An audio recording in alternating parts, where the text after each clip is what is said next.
Hello friends, দেখো চলে এলাম রান্না করার জন্য। দেখো আজকে বানাটা কিনলাম, তো বানাটা কেমন লাগছে আমার গলায় অবশ্যই জানাবে, আমাকে কমেন্ট করে জানাবে, ঠিক আছে? তো দেখো এখন আমি কাজে বসে যাব। যেহেতু আজকে আমাদের ঘিয়া নিয়ে এসছে, তো আজকে ঘিয়া রান্না হবে। ঘিয়া বলতে লাউ, আজকে লাউ নিয়ে এসছে, দেখি লাউ দিয়ে কী রান্না করা যায়। আজকে লাউর একটু ঘন্টার মতো করে সেক্সি রান্না করতে পারি, কারণ লাউ তো ছাড়া লাউ দিয়ে কিছু রান্না করে ভালো লাগে না খেতে।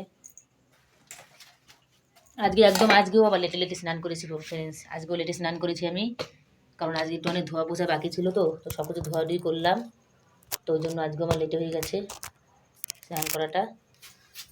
তো আপনারা একটু বেশি বেশি করে সাপোর্ট করবেন, সাপোর্ট তো আমি দেখতেই পারছি না। দেখো তো ফ্রেন্ডস, চুল কেটে ছোটো করেছি, কেমন লাগছে? চুল কেটে ফেলেছি। আসলে এত গরম পড়ে না, গরমের ভিতরে চুলে রাখতে ইচ্ছা করে না। আর যেহেতু আমি গরমের জন্য না, যেহেতু আমার চুলটা খুবই উঠছে প্রচণ্ড, আপনাদেরকে দেখিয়েছি ভিডিওতে আমি আমার চুল কত উঠছে, তো সেই রাগ করে আমি চুলটা কেটে ফেলেছি। সে রাগে দিয়ে চুলটা কেটে ছোটো করে ফেলেছি পুরো। আমার চুল দেখতে দেখতে বড় হয়ে যায়, যে কাটলাম তো 1 মাসের ভিতরে দেখো কত বড় হয়ে গেছে, আবার ছোট্ট করে ফেলেছি একদম। স্ট্রেট কাট দিয়েছিলাম তো, তার জন্য ছোটোই হয় স্ট্রেট কাটটা একটু।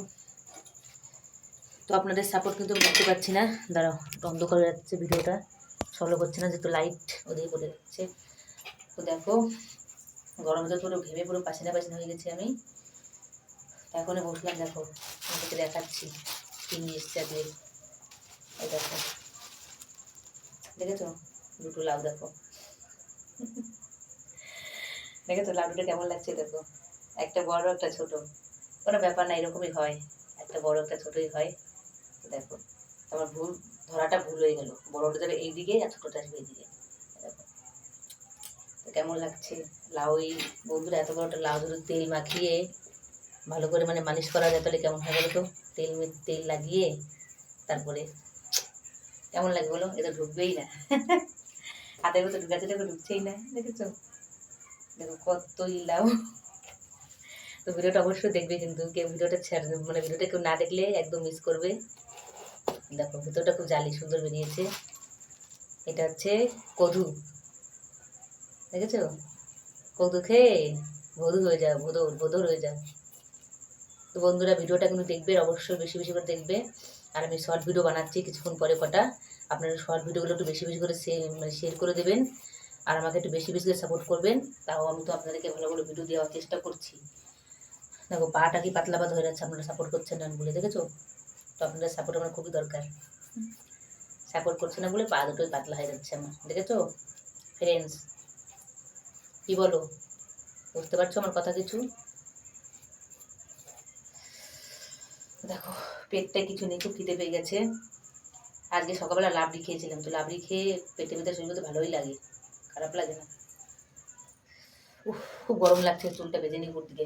আমি চুল একদম ছাড়তে পারি না, ছোটো চুল হলেও ছাড়তে পারি না, দেখো আর বড় চুল হলেও ছাড়তে পারি না, খুবই গরম লাগে আমার। এই কটা চুল তো বাঁধাও যাচ্ছে না, ছোটো করে ওই কাটা হয়ে গেছে, কোনো ব্যাপার না। আর চুল দিয়ে কী হবে, চুল তো সব উঠে টাকে হয়ে যাচ্ছে না, চুলটা কেটেই ফেললাম, ক্ষতি কি না।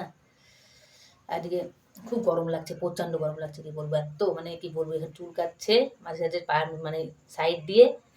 যেহেতু আমাদের নুন জলে স্নান করলে গা হাতটা সত্যি চুলকায় বন্ধুরা, কি বলবো, সব সারা শরীর একবার চুলকা ভরে গেছে, মানে কি মানে লাল লাল কোনো ফুঁচি মুচি কিচ্ছু হয়নি, দেখো কিচ্ছু হয়নি, কিন্তু আবার এই পায়ে যেগুলো আছে পশমগুলো আছে, পশমগুলোর ভিতরে খুবই চুলকাচ্ছে, কারণ লবণ জলে স্নান করা হয়েছে, গরম গরম জল। আর আমি আজকে বিকালবেলা স্নান করি, সকালবেলা স্নান করা হয়নি আমার আজকে বিকালবেলা স্নান করেছি, ওই জন্য লবণ জলে পা দুটো পুরো ইসের মতো হয়ে গেছে, কি বলবো, সেই মোমের ভিতর দিয়ে চুলকাচ্ছে খুবই। তো কাল থেকে ভাবছি সকাল সকাল স্নান করে নেবো।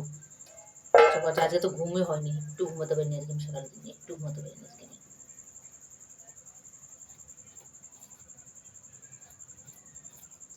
ঘুম হয় না, তারপরে গরমে একটু বাড়ি যাব সেটা চিন্তা করছি। গরমে ছুটি বাড়িতে পেরে 3 বছর যাওয়া হয় না, 3 বছরের বেশি হয়ে গেল। তো এবার ভেবেছিলাম যে দুর্গাপুজোর সময় একবারে যাবো, তো ভাবলাম যে দুর্গাপুজোর সময় তো যাবো, তো এই দিনকেও বাচ্চা দুর্গাপুজো এখন দেরি আছে, এখন প্রায় 4-5 মাস দুর্গাপুজো আছে, সেপ্টেম্বরে পুজো শুরু হয়। তো ভাবলাম একটু দুর্গাপুজোর আগে একটু যাই, একবার বাড়িতে ঘুরে আসি, বাড়ি থেকে গিয়ে। গরমে ছুটি তো যাওয়া হয় না, এদিকে তো স্কুল তো পুজোর সময় সেরকম ছুটি দেয় না, 9 দিন 10 দিন ছুটি দেয়, তাও তো দিওয়ালির সময় ছুটি দেয়, দুর্গাপুজোর কোনো ছুটি নেই স্কুল। ওই জন্য ভাবলাম যে একটু এখন গরমে ছুটি আছে, প্রায় 2 মাসের মতো ছুটি দিয়েছে, 1.5 মাস ছুটি দিয়েছে। আর আর 15 দিন তো বেশি নিয়ে তো থাকাই যায় বাড়িতে। তো বন্ধুরা ভিডিওটা কেমন লাগলো আর আমার এই লাউগুলো কেমন লাগলো অবশ্যই লাইক কমেন্ট করে জানাবে বন্ধুরা, ভিডিওটাতেও তো শেয়ার করবে। তো টাটা, সকলে ভালো থাকবেন।